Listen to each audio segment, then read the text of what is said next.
Easter, the time when Jesus was crucified and rose from the dead, ultimately proving his divinity.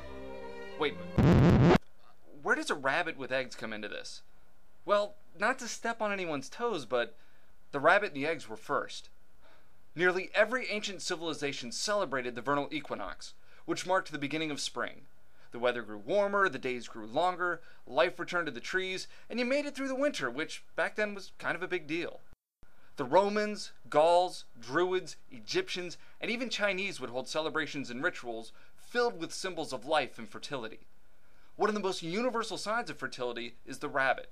Rabbits were a sure sign of spring and would come out in abundance and breed like rabbits. Another universal symbol of life was the egg. During the vernal equinox, eggs were dyed red and exchanged as good luck tokens in such places as Egypt, Greece, China, and Rome. And nowhere did these two things come together more than in ancient Germanic territories, where they worshipped the goddess of rebirth, renewal, and spring, called Eostre, who would return at the vernal equinox and bring life back to Earth. The story goes that one year, Eostre was late in returning to Earth and bringing the warmth of spring.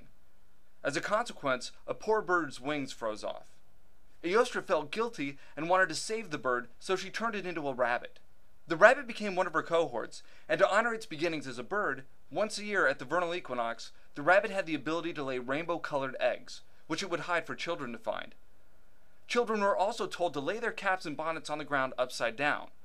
The rabbit would make a nest in the hat and leave the eggs there, and this would later become the modern-day Easter basket. Christianity would hold its celebration of her birth around the same time, and as it grew, the traditions of Eostre would become a part of it. In fact, Eostre is where we get the name Easter. So now you know why we bite the heads off hollow chocolate bunnies and marshmallow peeps. And if anybody wants to trade me some Reese's peanut butter eggs, I got some Cadbury eggs that I'm not really fond of. But man, I am jonesing for some peanut butter eggs. I swear those things are like crack.